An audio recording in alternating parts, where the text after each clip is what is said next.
We live in a culture that worships spontaneity. We are told from a very young age that routine is the enemy of freedom, and that a scheduled life is a boring life.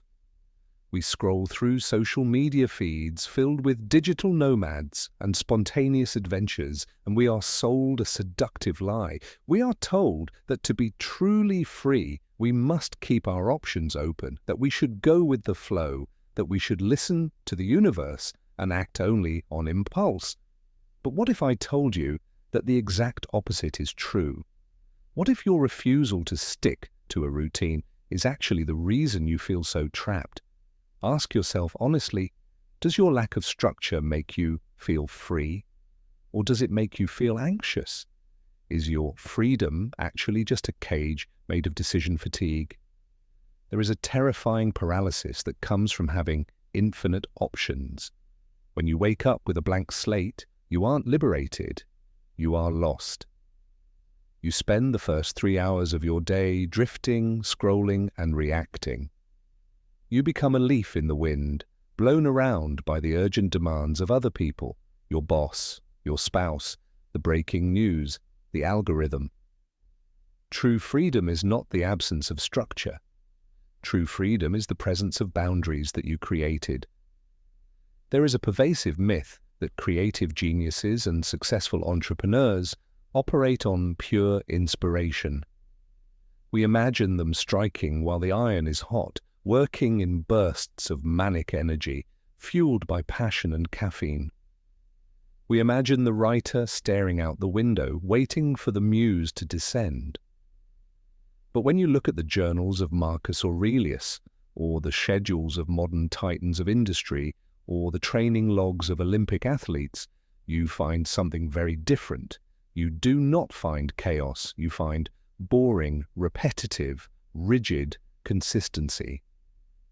Somerset Maugham, the famous author, was once asked if he wrote by a schedule or by inspiration. He replied, "I write only when inspiration strikes. Fortunately, it strikes every morning at 9 o'clock sharp." This is the secret that professionals know and amateurs ignore.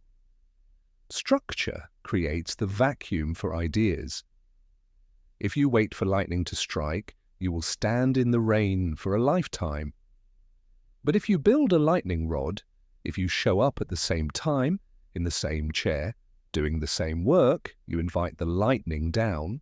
Pomschienstaskal. Let's look at the biology of why a lack of routine destroys your potential. It comes down to a concept called decision fatigue. The human brain has a limited supply of executive function energy each day. Think of it like the battery bar on your phone. Every single time you have to decide what to eat, what to wear, when to work out, or which task to start first, you burn a unit of this energy. Steve Jobs wore the same black turtleneck every day. Barack Obama wore only blue or grey suits. Why? Because they understood that they had a finite amount of decision-making power. They refused to waste a single percentage of their battery on the trivial question of what should I wear. When you have no routine, you are forcing your brain to make hundreds of micro-decisions before 10 a.m.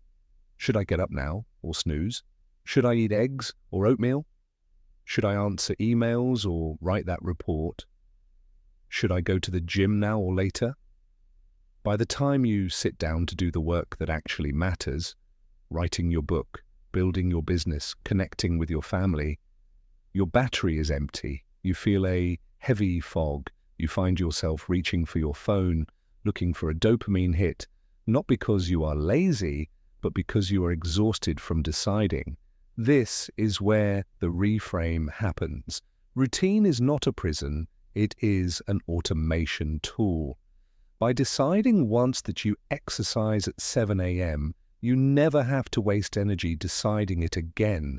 You are automating the basics of survival so that your mental energy is preserved for what psychologists call deep work. Imagine your brain is a computer's CPU. If you have 50 background programs running, questions about your schedule, anxiety about when you'll get things done, your computer runs slow. It overheats. Routine is the act of closing those background tabs. It clears the RAM. When you automate the mundane, you unlock the profound. When you don't have to think about when you are going to work, you can focus entirely on how good the work can be. Real routine isn't about color-coded calendars or military precision. It's not about becoming a robot. It's about anchoring. It is the psychological safety of knowing what comes next. Let's talk about anxiety. When you look at children, they thrive when they have a bedtime and a structure. They feel safe. They fall apart when things are chaotic, when they are hungry and tired, and don't know when the next meal is coming. Here is the hard truth. You are just a large child. When you lack structure, your background cortisol levels spike. Your brain is constantly scanning the environment for threats. It is constantly asking, what should I be doing right now? Am I forgetting something? That low-level hum of anxiety that you feel all day? That is the sound of a lack of routine. A routine quiets that voice. It creates a container. Think of a river. Without banks, the water is a swamp, stagnant, muddy, and spreading everywhere without direction. But if you give that water strong banks, boundaries, and structure, it becomes a river. It moves, it has force, it can cut through rock. Your energy is the water. Your routine is the riverbank. Inside that container, you are free to be creative because you are safe. We often view discipline as punishment. We think of it as a drill sergeant screaming in our face, and we associate it with deprivation, with pain, and with doing things we hate. But that is the wrong view. Discipline is the highest form of self-love. Discipline is the ability to give your future self the gift of a completed task. When you stick to a routine, you are essentially saying to your future self, I love you enough to do this hard thing now so you don't have to carry this burden later. Think about the relationship you have with yourself. If you had a friend who constantly promised to show up and then flaked at the last minute, you would stop trusting them. You would stop believing in them.